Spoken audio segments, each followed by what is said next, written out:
Welcome back to the Nobody Knows Nothing podcast. This is episode 2, The Need to Believe.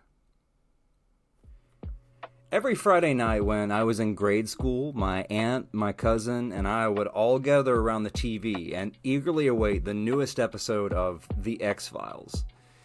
The storyline of the television show follows two agents of the FBI who seek out and investigate cases of paranormal and extraterrestrial activity. It was an absolutely fun show for people who enjoyed conspiracy theories. The two main characters, Agent Mulder and Agent Scully, are an entertaining duo because they both approach their work from two different perspectives. The male character, Fox Mulder, openly believes in accounts of the unnatural, while the female character, Dana Scully, portrays the scientist skeptic, who continually tries to ground her partner's interest with scientific realism. Fun fact, Dana Scully is known for having inspired a generation of young girls to pursue careers in science, technology, engineering, and mathematics, more commonly known as STEM.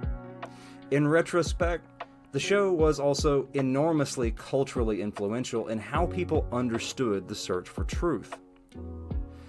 The X-Files is by no means the first or the last piece of media that has shaped the culture of how people understand science and the process of reasoning.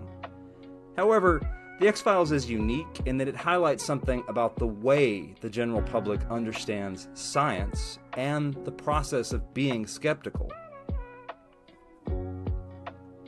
On Mulder's office wall, he has a poster that eventually became an icon of the series. It's a blurry photo of a traditional alien UFO hovering above some trees, and big bold letters spell out, "I want to believe." Of course, the characters repeatedly find evidence of the supernatural in the show. It wouldn't be a very good TV show if they didn't, right? Through most of the show's story, despite repeatedly having physical and material evidence of the supernatural, Dana Scully dogmatically maintains a belief that there's always another explanation other than Mulder's insistence on the unknown. Mulder is something more of a scientist than Scully in this way. He uses a trail of evidence to lead his conclusions, and critically is willing to risk exploring and testing his hypothesis with predictions. Don't get me wrong, regardless of how good his predictions can be, he still would have made a terrible scientific thinker. Remember that poster in his office that I mentioned? I want to believe. In this episode of the podcast, I'd like to explain that people misunderstand scientific skepticism because there's a major difference between wanting to believe versus wanting to understand. I still enjoy The X-Files and similar shows, but it's impossible for me to ignore how often the media and fiction present science and scientists as virtuous for being dogmatic and stubborn. In the media, those traits are often shown to be positive social virtues, but realistically, those are poor qualities for someone who wants to find out what's true about the world we live in. Stories that show scientists this way appeal to one of the many fascinating myths of how people misunderstand modern science. This myth is known as the Galileo fallacy, the trope of a lone, brilliant genius who can recognize a fundamental truth that everyone else refuses to accept, until they're forced to acknowledge that the stubborn hero was right all along. This trope is loosely based around the story of the persecution of Galileo Galilei. He's remembered by history for claiming that the sun was at the center of the solar system and not the Earth. At the time, religious institutions were threatened by the idea that mankind was not at the center of God's creation. For his blasphemous claim, Galileo was persecuted by the authorities of his day. History, however, would go on to show that Galileo was right, and because of his observations, he is remembered as one of the founders of modern astronomy. The myth of Galileo, as most people seem to remember the story, focuses on the idea that his stubborn refusal to submit to authority redeemed him in the end. However, This ignores the fact that Galileo wasn't right because he was stubborn. He was right because he spent a lot of time making observations and collecting evidence of why he was right. It doesn't matter how hard someone believes in something or how unwilling they are to change their mind. In science and in reason, what truly matters is why something is true. In trying to understand what is true, we must first ask how truth is justified. We have to ask ourselves, what is it that distinguishes fact from opinion? If we're convinced by evidence, what counts as evidence? These questions are known as epistemology. If we claim to know something, what is knowledge? And how can we be certain that what we think we know is true? How can we be open-minded enough to learn new information, but skeptical enough to avoid falling for mental traps? The trick is to have an open mind, but not one so open as to be gullible to what isn't true. The famous philosopher René Descartes once said that doubt was the origin of wisdom. He said, "If you would be a seeker after real truth, it is necessary that at least once in your life you doubt, as far as possible, all things." Descartes is one of the many philosophers who stress the importance of having an open mind and being skeptical of what we're told. However, it's important to note that questioning what you know is only the beginning of the process. Being doubtful of what we're told is not a virtue on its own. Doubt is not the end of reasoning, it is only its beginning. If you've ever seen the Game of Thrones TV show, the Dragon Queen's Dothraki handmaids frequently explain the Horse People's cultural knowledge by saying, "It is known."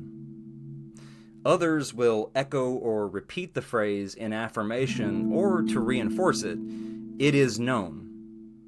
They might say something like, "The moon is a beautiful queen and the sun is her consort," but it's followed by an affirmation, "It is known." Because you're not supposed to ask why. One of the most fundamental concepts in science is the idea that no idea is right just because it is given by an authority. The oldest scientific academy in the world enshrined this virtue into its 1662 charter by adopting the Latin phrase nullius in verba as its motto.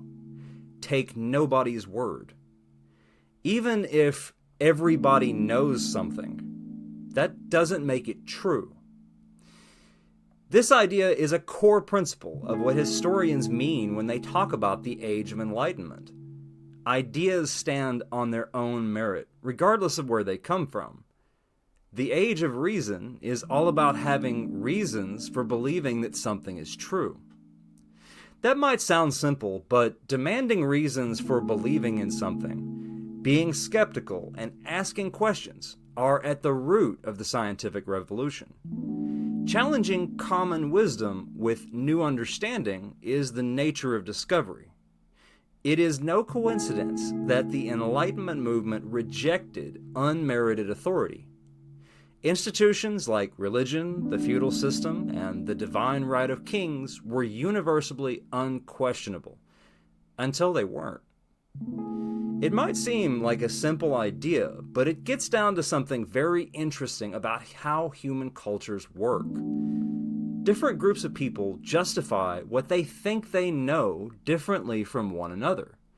Cultures can reinforce ideas through culture alone, entirely separate from an objective reason for believing in something.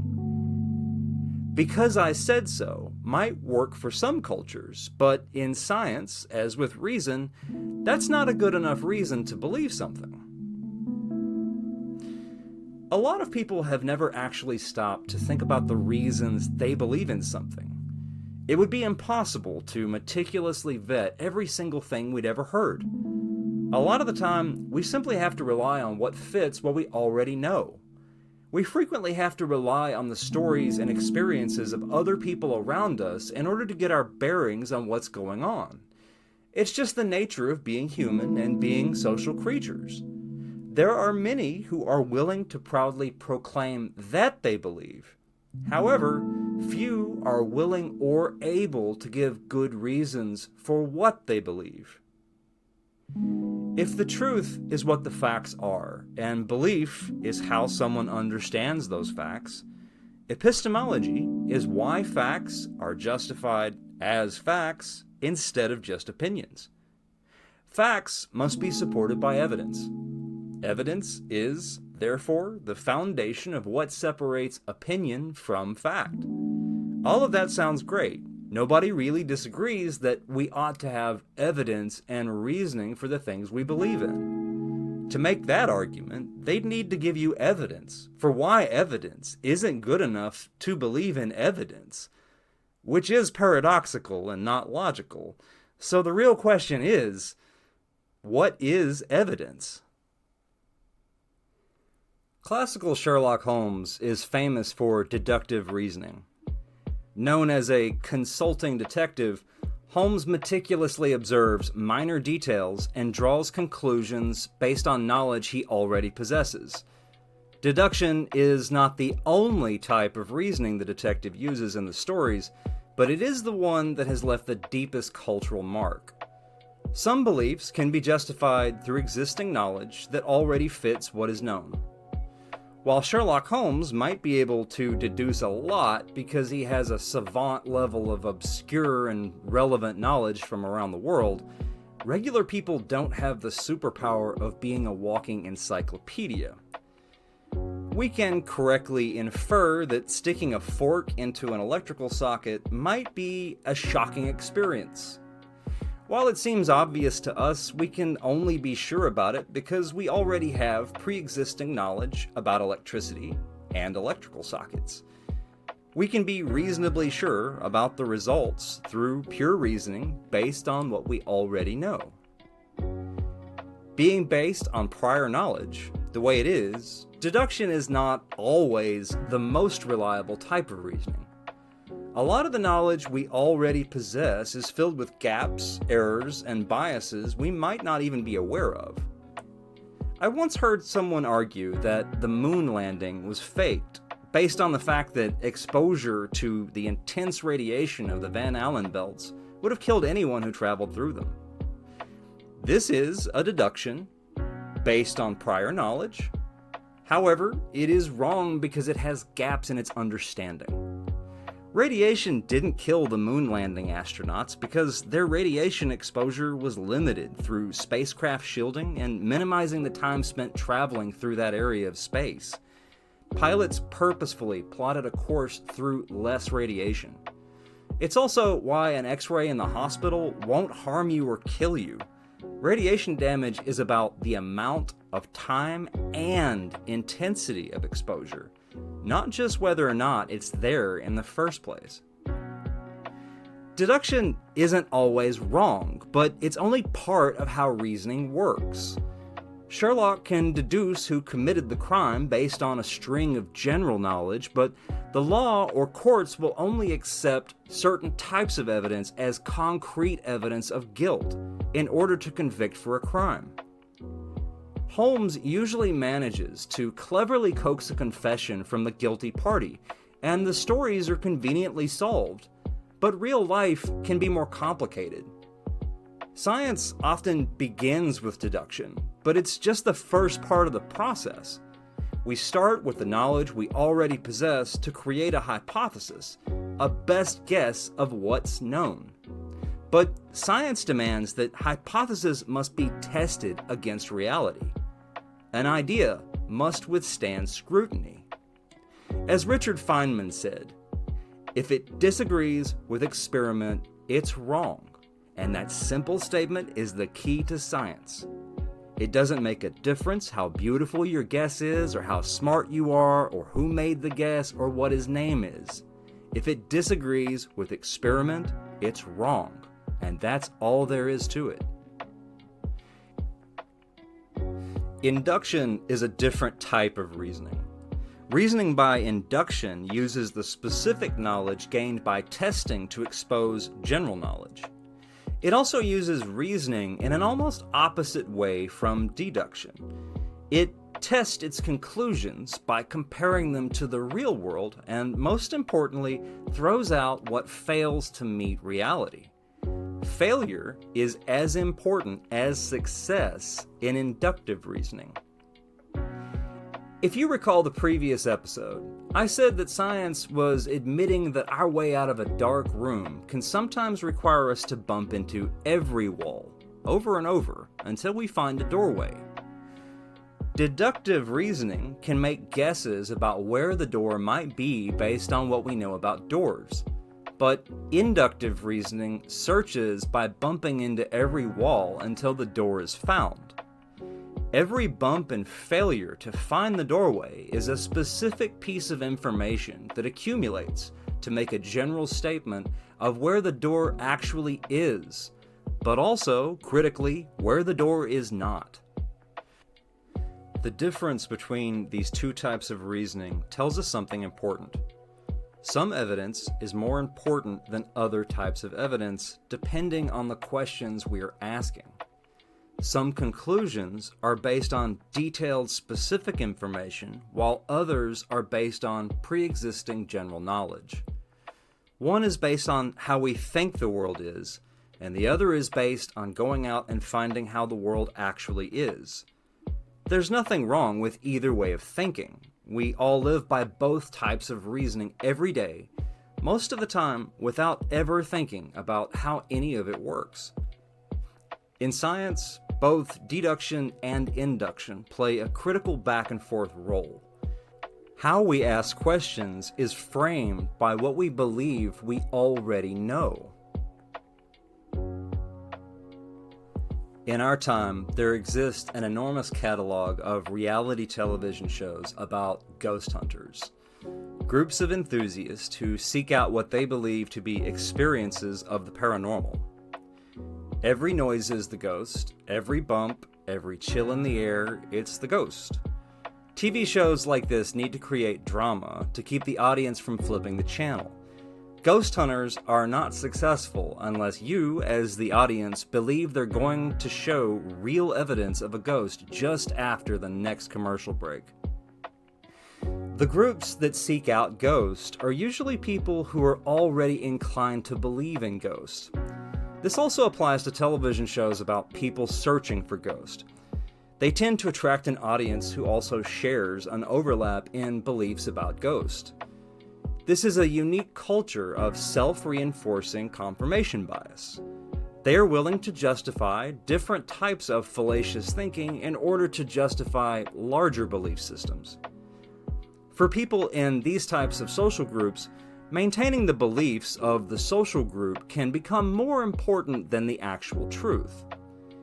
You don't see real skeptics on ghost hunting crews. A truly skeptical person would spoil the suspense at every critical moment by providing boring alternative explanations for every cold draft and house creak. Instead, ghost hunting television shows give us the veneer of real skepticism without any of the actual follow-up. Fake skeptics use the language or instruments of science, but they do not use the methods of science. Fake skeptics have a need to believe something, so any possible evidence that validates those beliefs becomes evidence in their mind. The thing about the scientific method is that it has a built-in feature to rule out evidence based on biases like emotional connections to the need to believe. Falsification is a core component of how scientific reasoning works. It works not by trying to justify something as true, but by trying to demonstrate that there is no possible alternative to it being true.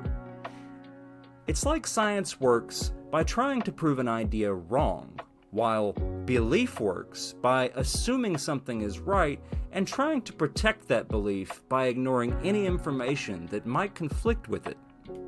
I'm often very amused by the ghost hunters when surrounded by electronics. These fake skeptics will discover an electromagnetic field, which just also happens to be emitted by the same electronics they're carrying. The motivated reasoning and false skepticism of ghost hunters is not considered real science because they fail to move from deduction to induction. They stop asking questions to maintain their belief instead of asking questions that would rule out their beliefs. They reason backwards. They have a chosen conclusion which they will defend against reason, and also, just as importantly, they stop asking questions, satisfied that they already have the answers. For the ghost hunters, the bumps in the night, strange noises, and the unexplained are their data. The social groups that go out in ghost hunting parties believe their experiences are evidence of the supernatural. Ghost hunters have produced mountains of what they believe is evidence. The difference here is that these experiences, while real to those who have experienced them, wouldn't necessarily be the type of evidence that has any real weight. A legal court, as well as most sciences, might be more apt to describe the evidence as circumstantial. Sure, you heard a door bang shut in the house you got creepy vibes in, but what would a door banging shut actually say about the nature of ghost? Even if the door slammed, we couldn't really know it was the result of a conscious, non-corporeal mind.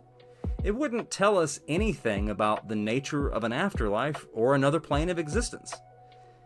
The experiences of ghost hunters are a type of evidence, but without an honest attempt to rule out an alternative explanation, it's not the type of evidence that proves anything. Different cultures justify what counts as evidence in very different ways. The takeaway here is that not all evidence is equal. When I was a conspiracy theorist, I believed a popular conspiracy theory about the 9/11 attacks that's still somewhat mainstream among Americans. The conspiracy theory claims that the attacks that day were secretly orchestrated by the US government as a pretext for war in the Middle East. There are hundreds, if not thousands, of talking points to this conspiracy theory, and it's a fascinating conversation. But for today's episode, I wanted to give my listeners an example of motivated reasoning in a conspiracy form, so I'll try to keep it simple. News reports from the days around 9/11 stated that multiple hijackers' driver's licenses were found in the aftermath of the attacks. Allegedly, there were several driver's licenses for the same individual hijacker that had somehow escaped a jet fuel fireball to later be discovered great distances apart in the rubble. Conspiracists insisted this was evidence that the government had fabricated duplicate licenses and planted them to justify its narrative. They insisted this type of evidence was the smoking gun of a conspiracy. On the surface, it's easy to see why that type of deduction seems natural. It's an example of evidence that does not fit our expectations. The mind says, that doesn't fit what I was told, and there must be more to this.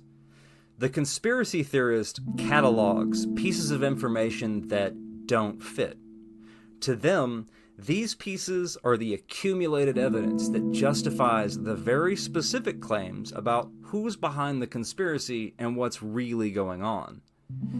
But stop and think for a moment. Even if the claims about the driver's licenses were true, even if there were multiple IDs found in different locations, would it really imply the conspiracist's point of view?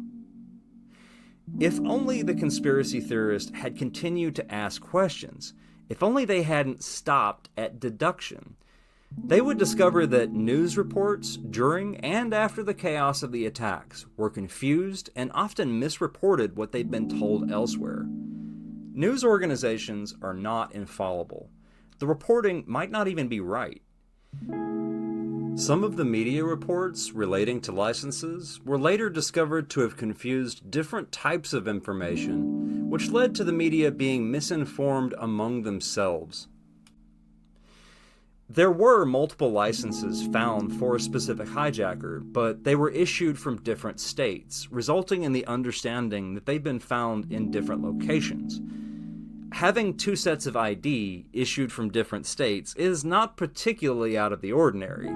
It also turns out that a lot of the IDs that were later recovered were left behind in cars or even luggage that didn't make the flights.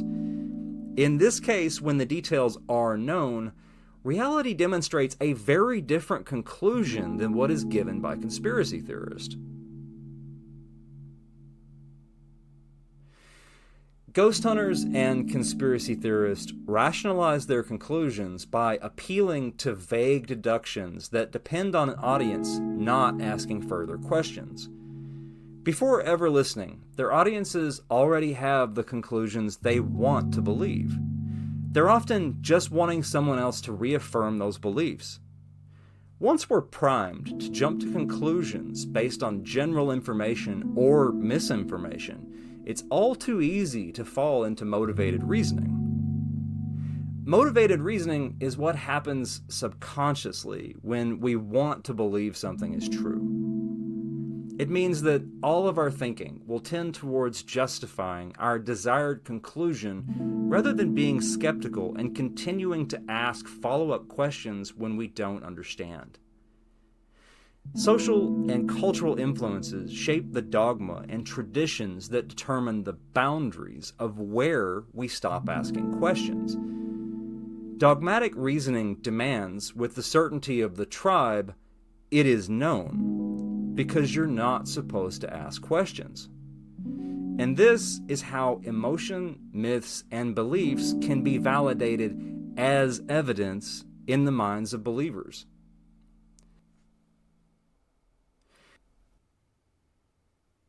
In what sounds like the layup for a bad practical joke, in 2024, a group of flat earthers traveled to Antarctica on an expedition known as the Final Experiment to test the theory that the Earth is flat. Fun fact, at certain times of the year, the southernmost pole of the planet experiences a sun that doesn't set below the horizon for months on end. A sun that doesn't dip below the horizon implies that the Earth is spherical and not flat. The event was recorded and live-streamed to the world via social media. After experiencing the phenomenon firsthand, some of the flat Earth believers on the expedition admitted they had been wrong. Still, others among them, as well as the majority of flat Earth community online, found ways to persist in their flat Earth beliefs. While the Flat Earth movement is often the chosen whipping boy of conspiracy theories, it is dwarfed in scale by the young Earth creationism movement in history and in the number of people who share creationist-type beliefs.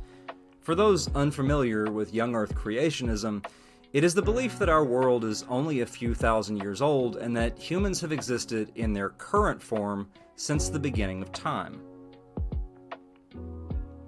Different groups or individuals vary in the specifics of what sciences they reject, to the extent that you could say young Earth creationism is a blanket ideology of science denial. Creationist beliefs are usually religious in nature and are driven by a need to justify a narrative of a creator deity. It's not exclusive to specific religions, but when I'm referring to it here on my podcast, I'm mainly talking about a specific segment of US-based creationist beliefs centered in contemporary Christian culture. Some creationists have insisted that fundamentalist beliefs are necessary in order to become a Christian, but not all Christians hold creationist beliefs. Their particular style of science denial is not shared by the majority of people in the world who call themselves Christian. A majority of Christians understand that Christ spoke in parables and find a less literal approach to Scripture to be wiser. Some people may dispute my use of young Earth creationism as an example of conspiracy ideation. However, I'd like to clarify that science denial is ultimately a conspiracy theory, because someone is claiming that scientists are lying and they're misleading the public about something. Young Earth creationism is the belief that scientists are either blind to evidence of a creator deity or that the secular scientific community is collaborating to conceal the existence of a creator. In my experience, it can be difficult to pin down the precise nature of exactly what a creationist is attempting to reject, since they often conflate multiple different ideas under one big umbrella of distrust of science, subject experts, or scholarship. For example, it's common for creationist critics to mix up the beginning of the universe with the beginning of the Earth, or the beginning of life versus the beginning of human life. The Big Bang and evolution are two different ideas demonstrated from completely separate lines of evidence and reasoning, but creationists often demonstrate that they consider both ideas to be part of the same. Some creationists reject history. The biblical flood would have ended multiple different civilizations, but those civilizations never paused. Creationists dismiss the material evidence of the continuity of those civilizations. They dismiss medical science regarding abortion. They dismiss social science about poverty. And in what is perhaps one of the greatest examples of anti-intellectualism, large numbers of creationists also reject biblical scholarship because it doesn't validate their personal narrative. The reason creationism should frame our understanding of conspiracy ideation is that it is perhaps one of the best examples of a conspiracy theory that is not about a single event in time. It is a conspiracy theory involving the nature of the world and reality itself. Like flat Earth beliefs and other beliefs about the supernatural, the claim of the conspiracy theory is not isolated to a small group of people conspiring, but that all human institutions are conspiring to conceal the truth about the nature of reality. Creationism is a conspiracy theory of the meta.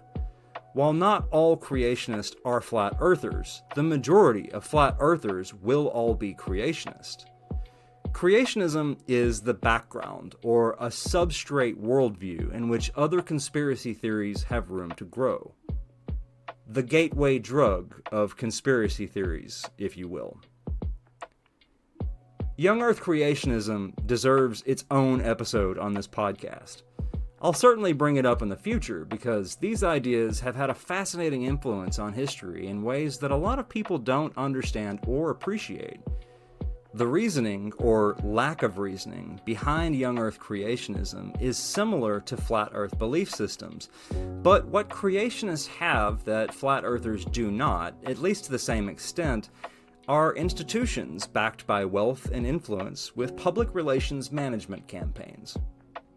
The Ken Ham versus Bill Nye debate of 2014 was held in Answers in Genesis Creation Museum in Kentucky, which is nearby a life-size replica of Noah's Ark, complete with baby dinosaurs. Creationists claim their science is different from mainstream science. They have their own version they call creationist science, or intelligent design. They pretend there's still controversy and that the debate is still ongoing on a variety of scientific subjects. Some creationist institutions employ experts who have faked their credentials, or they even find people with legitimate credentials willing to embarrass themselves either for sincere religious belief or monetary beliefs. The academic world and the intellectual world do not take creationism seriously. Rather than letting evidence guide a search for truth, creationists will ignore or reject any evidence that does not conform to their preferred conclusion. Creationists reject basic principles of the scientific method, like falsification. However, it doesn't stop them from taking advantage of an audience willing to believe their story. The modern creationist movement is more about the theatrics than it is about any real defense of creationist science. Unable to seriously participate in scholarship, they create parallel institutions that mimic the legitimacy of scientific research. The Institution of Creation Research, or the Creation Research Society, and the famous Answers in Genesis group are all examples of these types of institutions. They go to great lengths to create the appearance of legitimacy, but their lack of scientific rigor is immediately evident on closer inspection. Some of these organizations will explain their biases outright in what they call statements of faith. Answers in Genesis faith statement includes no apparent, perceived, or claimed evidence in any field of study, including science, history, and chronology, can be valid if it contradicts the clear teaching of Scripture obtained by historical, grammatical interpretation. This is an outright statement that no evidence will change their preconceived notions. On principle, this is antithetical to science. Those three organizations are only some of the largest and most visible in the United States. There are hundreds more that exist in conjunction with creation museums, like the Creation Museum and the corresponding Ark Experience in Kentucky. Like ghost hunters, creationists are a culture with a unique way of justifying and denying what counts as legitimate evidence.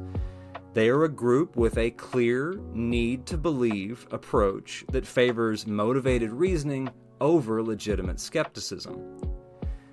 Like ghost hunters, there is a pre-built audience who's only approaching the subject in order to justify what they already believe.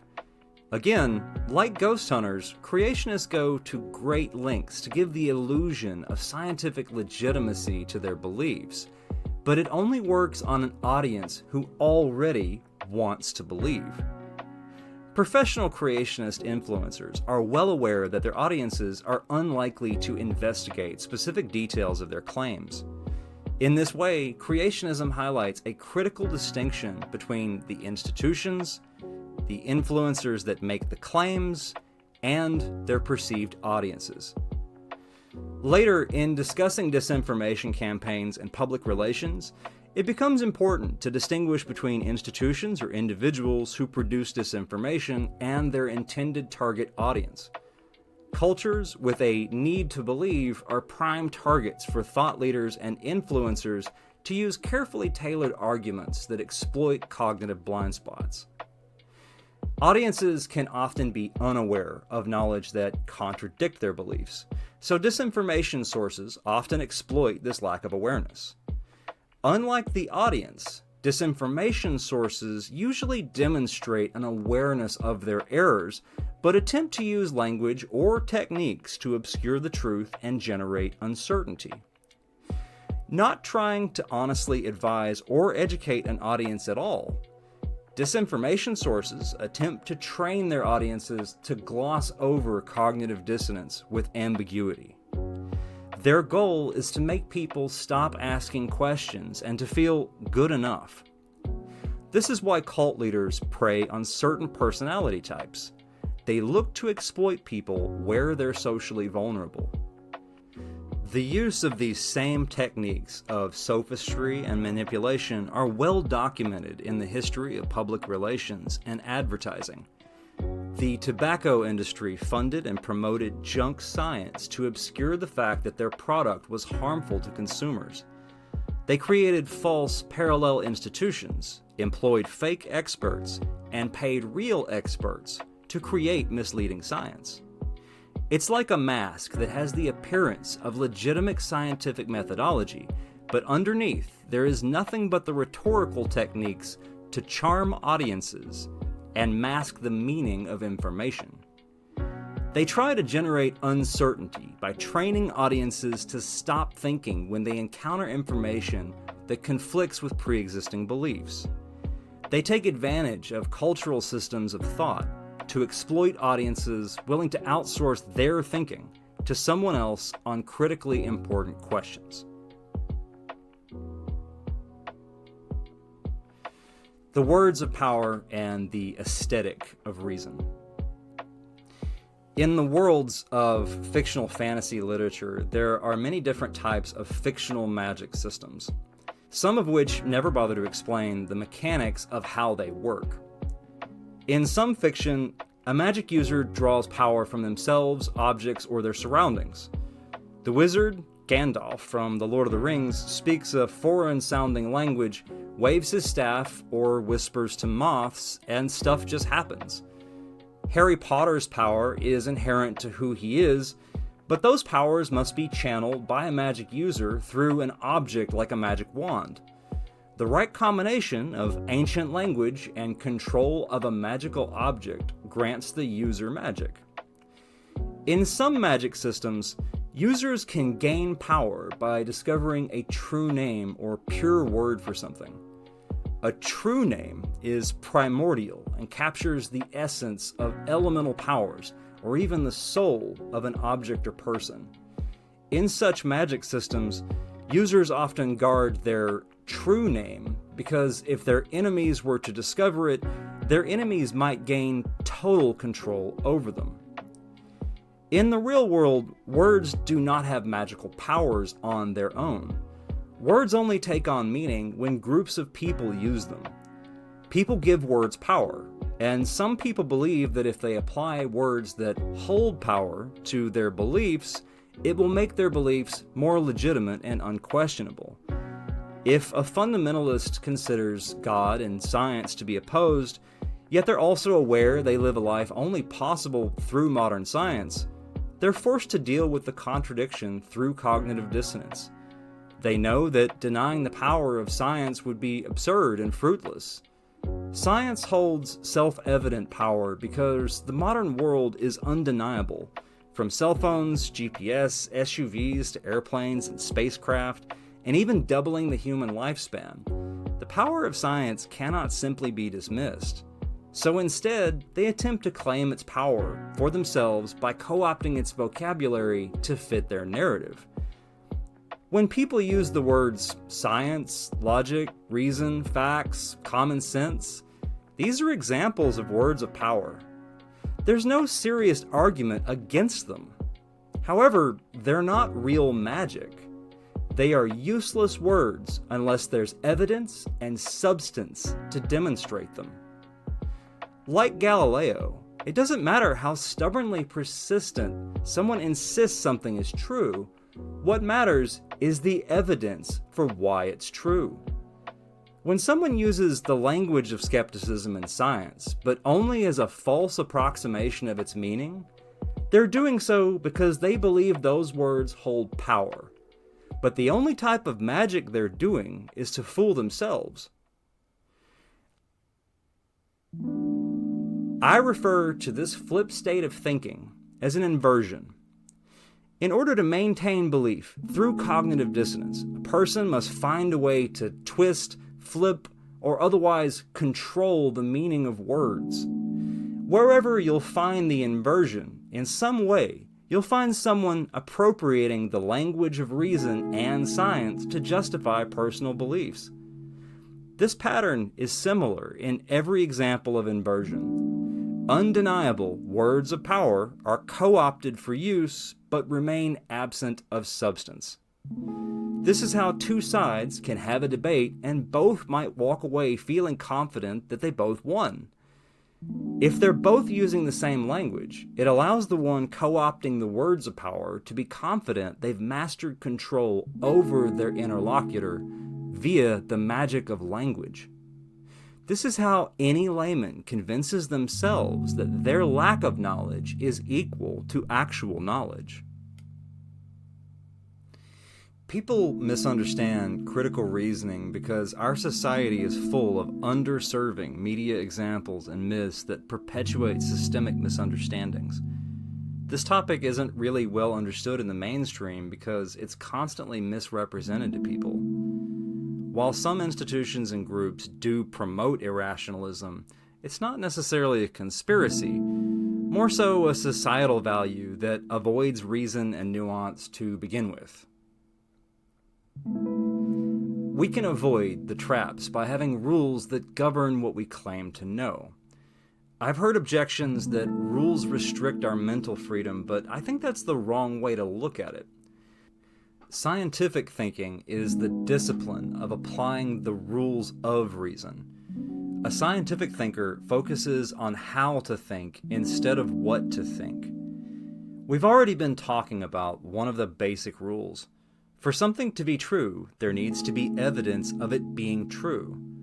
Nothing is true because someone insists it is true. And critically, one of the most important aspects of modern science is the idea that you should attempt to prove yourself wrong rather than trying to prove yourself right.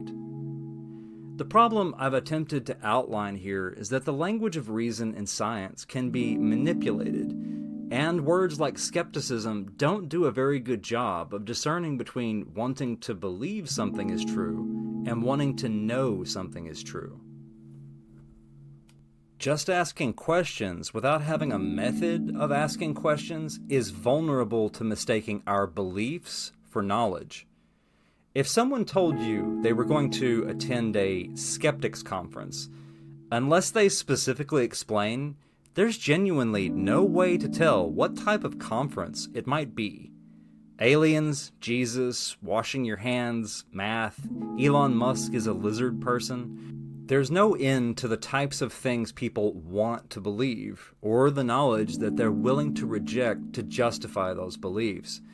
Objecting to something based on poor reasoning and strawman arguments is contrarianism. It's not skepticism at all. The author Upton Sinclair got right to the point when he said, "It is foolish to be convinced without evidence, but it is also equally foolish to refuse to be convinced by real evidence." It is easy to spot someone who is fooling themselves by avoiding knowledge. You only need to ask who is attempting to avoid the nuance of this subject. It might be a difficult journey to separate the want to believe versus the want to know, but the truth is out there. It can be known, but only after vigorous review and fact-checking. In this episode, we talked about some basic ideas about how reasoning can go wrong and about the difference between fact and opinion.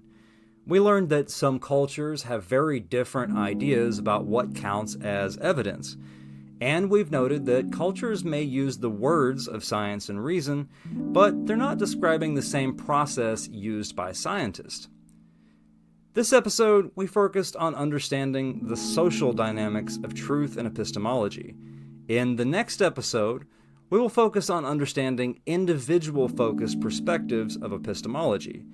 Since we've already covered how cultures or institutions shape our understanding of skepticism and logic, the next episode will discuss how those critical thinking abilities in turn shape us as individuals and define our potential horizons of thought.